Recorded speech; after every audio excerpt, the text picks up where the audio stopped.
मित्रांनो, खरं म्हणजे आज जयाताई जया सागडे बोलणार होत्या, परंतु त्यांची तब्येत बरी नाही आहे. आणखीन त्यांनी 4 वाजता मला सांगितले की तू मांडणी करावी. तर हे फक्त एवढ्यासाठी की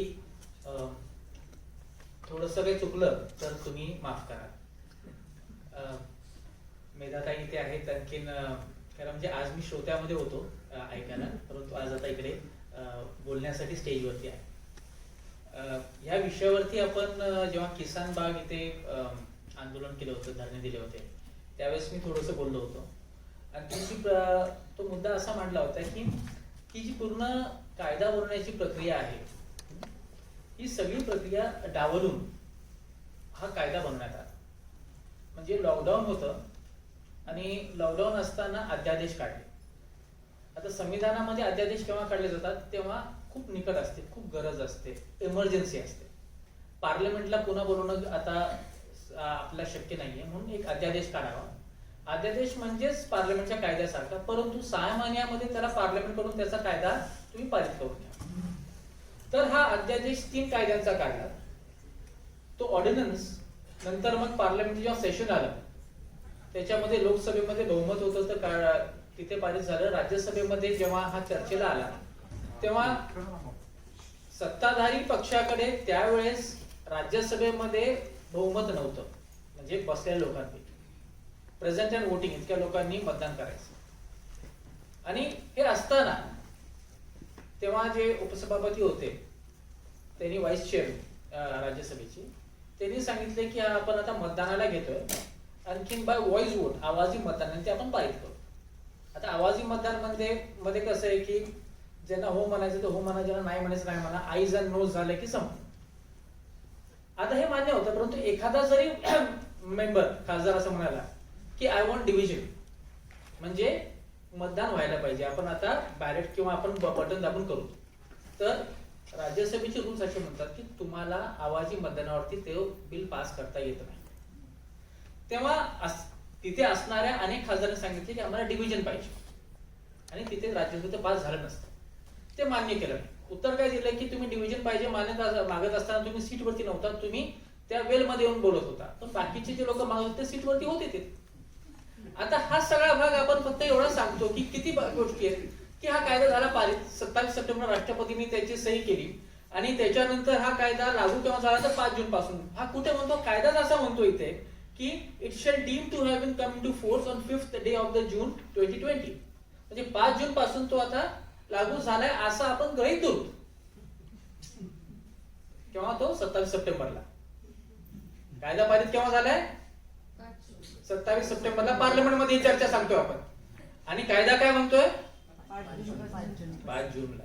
म्हणजे वर्ष 2 वर्षांनी जेव्हा अभ्यासक्रमाला येते येईल, आणखी एमपीएससी यूपीएससी परीक्षा हा कायदा कधी पारित झाला, तेव्हा आमचे एमपीएससी आणि यूपीएससी करणारे सगळे तन्मय चिन्ह म्हणतील की 5 जून पास. बरोबर आहे. म्हणजे खोटं किती बोलावं, खोटं किती बोलावं एखाद्या deemed to have been passed. म्हणजे हा कायदा बॅक डेटेड इफेक्ट पासून लागू होतोय. बरोबर आहे. बरं, हा असा पारित झाला. ह्याच्यानंतर आम्ही असं ऐकलं की सरकार म्हणते की आम्ही पुढचे 1.5 वर्ष हा कायदा लागू करणार नाही. अरे पण कायदा असं म्हणतो की 5 जून पासून लागू झालाय, पुढचे 1.5 वर्ष लागू करणार म्हणजे नेमकं काय, म्हणजे तुम्ही नेमकं करणार काय. आता एक गोष्ट घ्या की दिस लॉ, हा जो कायदा आहे हा संसदेची संपत्ती, it is a property of the parliament. तो रिपील करण्याचा अधिकार पार्लमेंटला आहे, तुम्हाला तो अंमलबजावणी करण्याचा अधिकार. आता हा खोटारडा माणूस असं म्हणतो की आम्ही त्याची अंमलबजावणी करणार नाही, पुढचे 1.5 वर्ष त्याची अंमलबजावणी करणार नाही. आता मी पूर्ण संविधान काढलं की असं कुठे सरकारला म्हणता येतं का की आम्ही अंमलबजावणी करणार नाही. असं होऊ शकतं की आम्ही कायदा बनवतो आणि मग तो कायदा इनफोर्स आणण्यासाठी तो नोटिफाईज करत नाही. म्हणजे खूप कायदे बनले, आणखीन ते असे तो तालीच नाही, त्याचं नोटिफिकेशन निघालंच नाही, परंतु तुम्ही आता हे लागू केलं असंच हा कायदा सांगतोय. मग तुम्ही कसं म्हणताय की आम्ही याला नाही करणार. आता हा जो सगळा तुम्ही गोळ करता अशा प्रकारचा की आम्ही नोटिफाय करणार नाही, आम्ही करणार नाही, हे मुळातच तुमच्या मनामध्ये काय. आता हा कायदा आहे काय, तर बहुधा सर्वांनी त्याच्यावर चर्चा केलेली आहे. फक्त याच्यामधले जे सूक्ष्म काही मुद्दे आपण बघितले पाहिजेत. तर एक मुद्दा असा आपण लक्षात घेऊया की शेती हा राज्याचा विषय, शेतमाल हा पण राज्याचा विषय, शेतमालाची खरेदी विक्री हा पण राज्याचा विषय, जमीन हा पण राज्याचा विषय. आणि भारतीय संविधान असं म्हणतं की ह्याच्याबद्दल राज्यांनी स्टेट लेजिस्लेचरनी कायदा बनवा. ह्याच्यावरती पार्लमेंटला कायदा बनवता येत नाही. मग पार्लमेंट कसा बनवला तर कंकरंट लिस्ट आहे, तिसरी सूची. तिसऱ्या सूचीमध्ये एंट्री 33 आहे, त्याच्यामध्ये फूड स्टफ असं आहे. आणि हे फूड स्टफ म्हणजे शेतीबद्दल सगळा कायदा आम्ही बनवू शकतो अशा प्रकारे कायदा बनवा. कृषी उत्पन्न बाजार समितीचे कायदे अनेक राज्यांमध्ये, बिहार सोडत अनेक राज्यांमध्ये राज्याच्या विधानसभेने पारित केलेल्या कायद्याने आहे. त्या कृषी उत्पन्न बाजार समिती आता तिथे अस्तित्वात आहेत. आता ह्या ज्या कृषी उत्पन्न बाजार समिती आहेत, आम्ही असं म्हणतो की ह्या कृषी उत्पन्न बाजार समितीमध्ये आम्ही आता खरेदी विक्रीला जाणार नाही. मग या कायद्याने सांगितलं की तुम्हाला त्याच्या बाहेर खरेदी विक्री करता येते. एक व्याख्या केली त्यांनी, ती व्याख्या अशी आहे, ट्रेड एरिया. ट्रेड म्हणजे काय? व्यापार करण्याची जागा. काय trade area? means any area or location, place of production, collection and aggregation including farm gate म्हणजे आपण शेतीचं जे गेट असेल ते, factory premises, warehouses, sewers, cold storage, any other structure from where trade of farmers product may be undertaken in the territory of India but does not include a premise, enclosure and structure constructing all those things which are in the state APMC Act. म्हणजे APMC Act खाली जे त्याला trade area म्हणायचं नाही, बाकी सगळं trade area आहे. Private market yard, private yard हे ते जे स्टेट एपीएमसी मध्ये त्याला आम्ही ट्रेड एरिया म्हणणार नाही. म्हणजे कृषी उत्पन्न बाजार समिती ट्रेड एरिया नाहीये, परंतु बाहेर आहे. आता तो असं आहे की शेतकऱ्याला जर का माल विकायचा असेल तर तुम्ही कृषी उत्पन्न बाजार समितीमध्ये जा, तिथे तुम्हाला हमी भाव भेटेल आणि ते तुम्ही विका.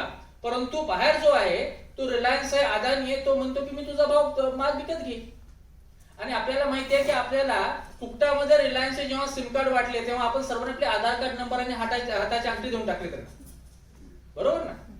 आणि जेव्हा 1 वर्षभर त्यांचं बिल नाही आलं, त्याच्यानंतर त्यांचं बिल यायला लागलं. आणि हे झाल्यानंतर झालं असं की नंतर जितके काय होते, आयडिया कोलमडून आयडिया वोडाफोन झाला आणि अजूनही त्याचं नेटवर्क आपल्याला चांगलं लागत नाही. म्हणजे यांच्याकडे एवढा पैसा आहे की ह्या पैशामधून ते सुरुवातीचे पहिले 2-4 वर्ष मोठ्या भावामध्ये शेतकऱ्यांचा माल विकत घेतील. शेतकरी जेव्हा कृषी उत्पन्न बाजार समितीला जाणं बंद करेल तेव्हा ती पूर्ण कृषी उत्पन्न बाजार समिती कोलमडून पडेल. आणि हे पडल्यानंतर शेतकऱ्याला दुसरं कोणतेही पर्याय जेव्हा सरकारी उत्पन्न राहणार नाही, त्यावेळेस यांच्या अशा दुसऱ्याकडून तुम्हाला माल त्यांना विकण्याशिवाय तुम्हाला पर्याय राहणार नाही. आणि तेव्हा सांगतील त्या भावावरती तुम्हाला माल विकावा लागेल. आता जेव्हा सांगतील त्या भावावरती माल विकावा लागेल तर 2007 साली तुम्ही म्हणला होता की आपण असं म्हणत होतो की शेतकऱ्याच्या उत्पन्नाला जे उत्पन्न होतं त्याला 1.5 भाव भेटावा. 2014ला तुम्ही आश्वासन दिलं होतं की 2014च्या इलेक्शन मध्ये की मी 1.5 भाव मिळवून देईन. परंतु ते फक्त एका वर्षासाठी आहे का? त्याचा कायदा बनवा ना 1.5 भावाचा, असं ओपन मार्केटमध्ये शेतकऱ्याला टाकायचं. आणखी मग नंतर आपल्याला फार चांगलं सांगितलं की नाशिकचा जो शेतकरी आहे तो कांदा उत्पादक शेतकरी आता केरळमध्ये जाऊन कांदा विकू शकतो.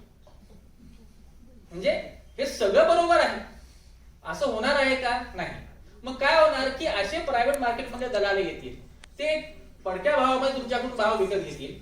ते घेऊन मग नंतर एसेन्शियल कमोडिटीज ऍक्ट ह्याच्यामध्ये दुरुस्ती केली आणि त्यांनी सांगितलं की शेतीशी निगडीत असणारे हे जे सगळे डाळी असतील, पोटॅटो म्हणजे आपला कांदा असेल किंवा बटाटा असेल, ह्याची साठेबाजी करणं गुन्हा होणार नाही.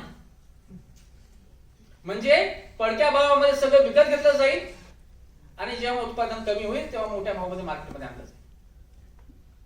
आता हा सगळा म्हणजे हे साधा व्यापार सांगितला. म्हणजे कायदा एसेन्शियल कमोडिटीज कसा काय तुम्ही बदलला आणि त्याच्यानंतर सांगितलं की आपण शेतकऱ्यांसोबत एक करार करूया आणि कोणालाही शेतकऱ्यासोबत करार करून कॉन्ट्रॅक्ट फार्मिंग करता येईल.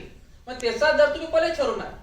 आता शेतकरी कसं करतो की शेतकरी उत्पादन घेतो, आणखी जसं पीक येईल तसं सांगतो की ह्या पिकाला आता मला पीक चांगलं दिसते, मला हा भाव पाहिजे.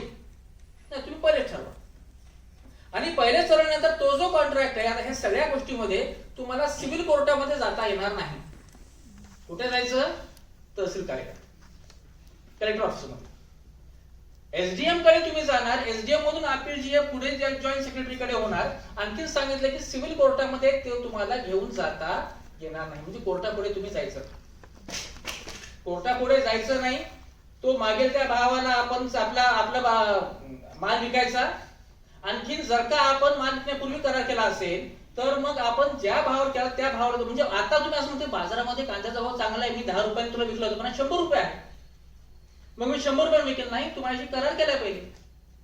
आता तसाच विकायला लागेल. आता आपले शेतकरी हा जो सगळा जो करार आहे, म्हणजे तुम्ही मला सांगा की आपण अगदी व्हॉट्सअपचं पण प्रायव्हसी तुमची सगळी तुम्ही देऊन टाकतो, येस अग्रीड म्हणून आपण ओके करतो सगळे शिकलेले लोक. तिथे त्याला तो म्हणतो की पहिले पैसे घे, हे पैसे तू ठेव, तू करार कर. त्याचं काहीतरी मुलीचं लग्न निघालेलं असतं, तो पहिले पैसे घेऊन टाकेल, करार करेल, नंतर बाजारामध्ये भाव आला तो म्हणेल तुला त्याचा नफा भेटणार.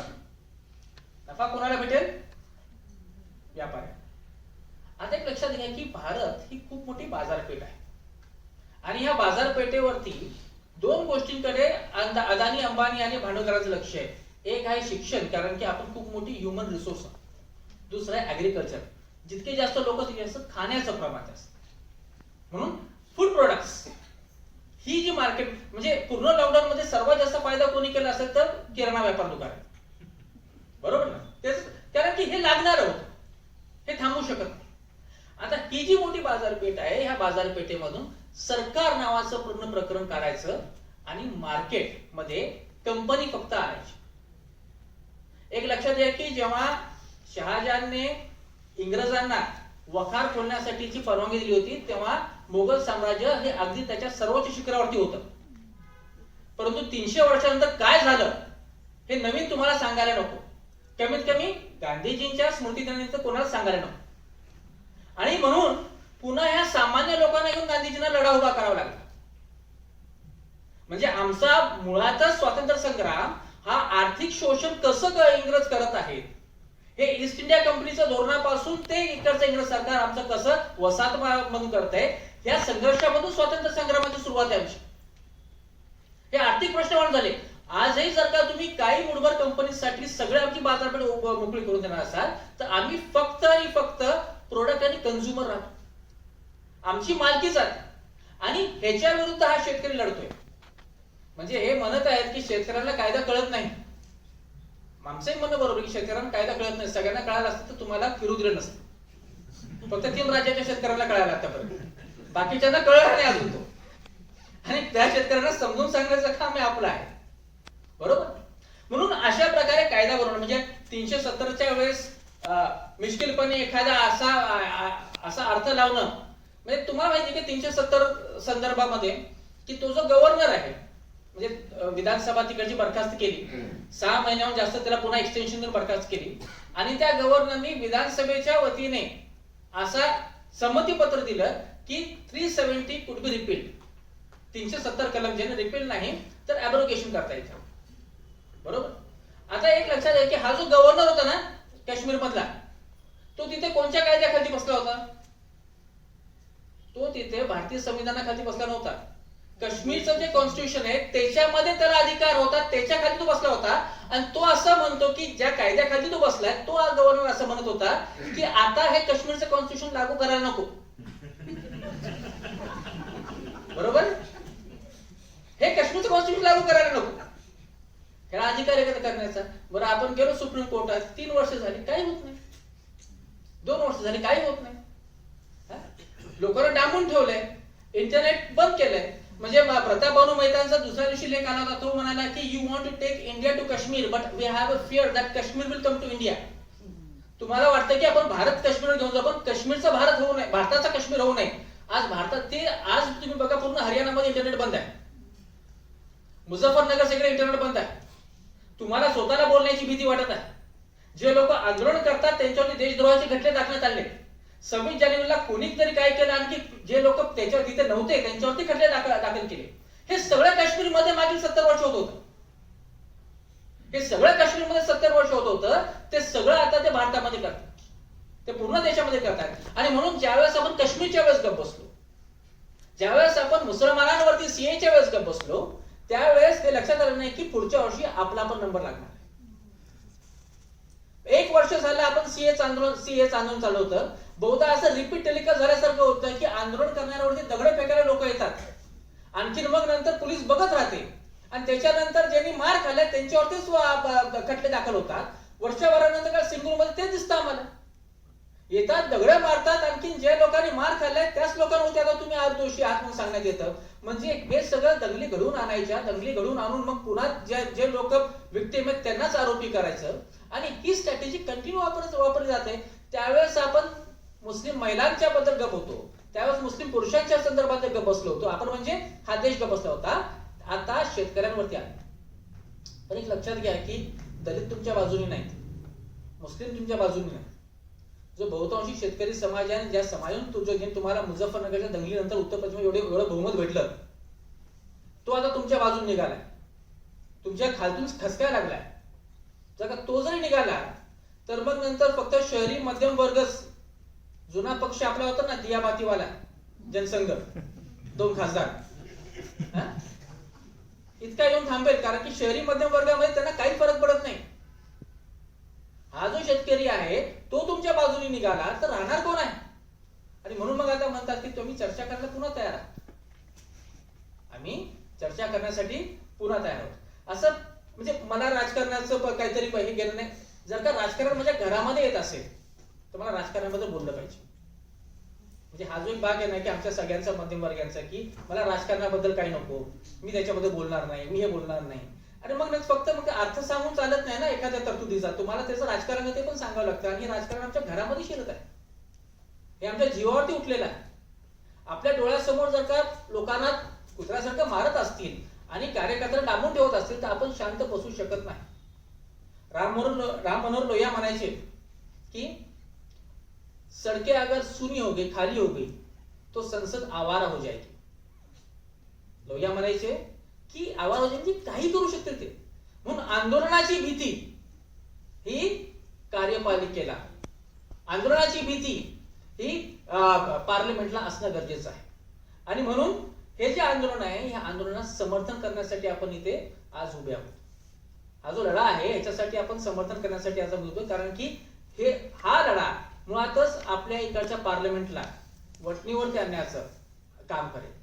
यासाठी आपण इथे सगळे जमलेलो आहोत.